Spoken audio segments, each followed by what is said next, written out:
My name is Radhika, and this past summer I went on a journey to India.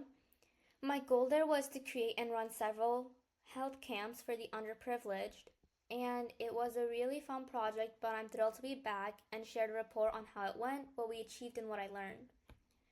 Firstly, I really want to thank my donors because your generosity made this trip possible and allowed me to travel to India and bring these camps to life.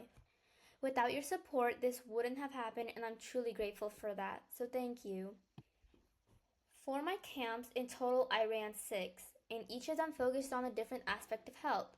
These included food as medicine, senior care wellness, check those smiles, safety smart, babies and moms, and finally yoga camp, and each of these were meant to be unique. My very first camp was called Food is Medicine, and we held this one at the hospital.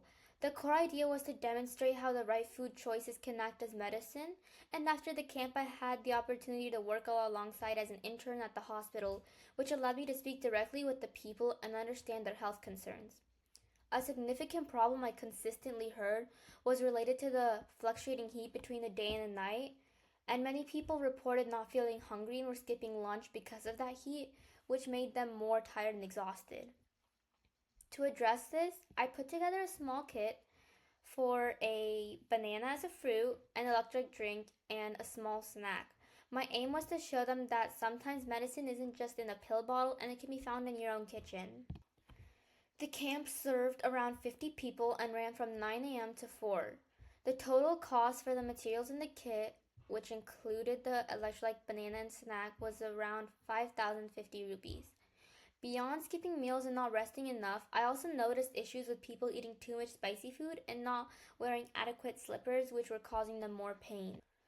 On my second day, we focused on senior care wellness, which was also at the hospital. This camp was specifically designed to help seniors improve their health, and I must say I was a little bit more scared talking to them, but they were more of the nicer people I have met, and they were really curious about my life and wanted to know more about me.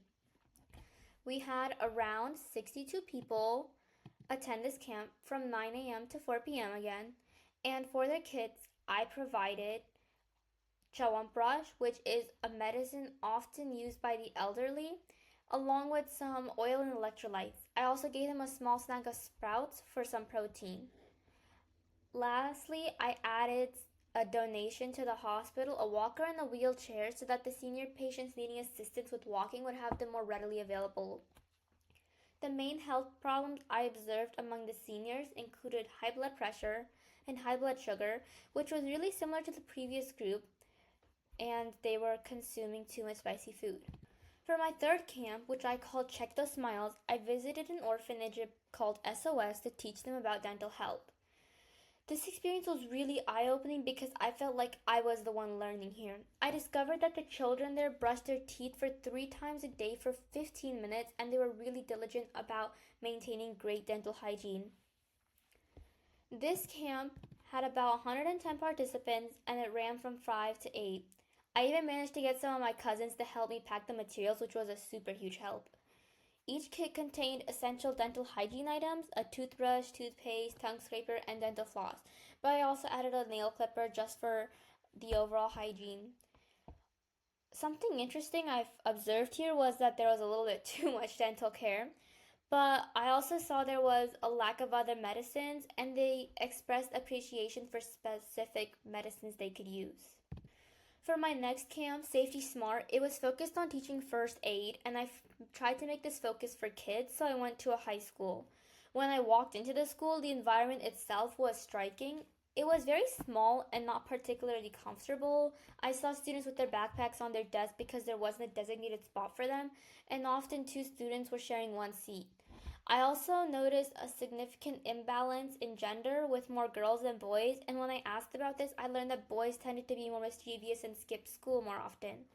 But as I dug deeper, I was told that schools in India are paid, even the public ones, and so many families don't really see the value in paying for education, especially if it's not going to be used later in their life. And so, as this result happened, boys often end up working to help their families instead of just attending school. This was my biggest project with 200 people attending, and it ran from 9 to 3. Each first aid kit contained essential items like antiseptic, gauze pads, antibiotic cream, and a gauze roll, and some scissors for cutting those.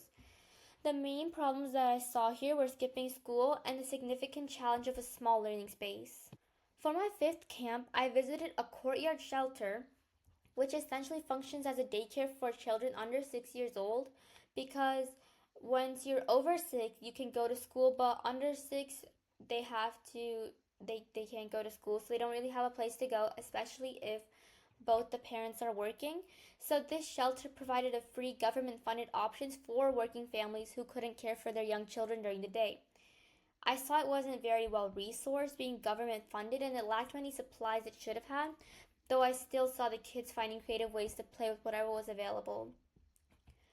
I managed to get some of the moms to come to this camp with their children, and I mixed it up, focusing on both children and women health. I was there from 9 to 11, and for the children's I bought small educational toys, and the shelter itself I donated some plastic animals for playing. For the mothers I gave them some pads because this can be quite costly for families, and the problems I saw firsthand was that the shelter lacked sufficient supplies, had fewer teaching materials, and not enough medicine. My final camp was a yoga day held at a middle school, and since I was going to a school again, I tried to observe the gender imbalance here, but I actually observed an equal number of boys and girls, and that showed that problem of boys skipping school probably became more pronounced in high school. While I was there, though, the students really weren't particularly enthusiastic about learning yoga, even though it was already part of their curriculum, but they just weren't interested. And so while I was there, my aim was to teach them that yoga isn't just about some exercise or stretching, but it's also a really great benefit for your mental health. And so while we were at that camp, I tried to run some breathing exercises instead of the normal stretching. While I was at this camp, I gave each student a yoga mat, hoping they may at least practice at home or find another use for it. The main challenges I noticed here were the students' lack of attention and just not caring for this camp, as well as the room being too small for exercise. With the amount of students there were, I couldn't really see how you could do yoga in this room. These are the 6 camps I created during my outreach trip to India, and I feel really accomplished and believe they were really successful. I really enjoyed meeting a lot of different people, and I learned a lot from this experience. Lastly, I really want to thank my donors, because this entire journey and the ability to make a positive impact wouldn't have been possible, and I'm really grateful for that and grateful for giving me this experience to be able to do it. So, thank you. This was my final report for the Arogya trip, and I hope you enjoyed it. And if you have any questions, I would love to be reached out to and answer them. Thank you.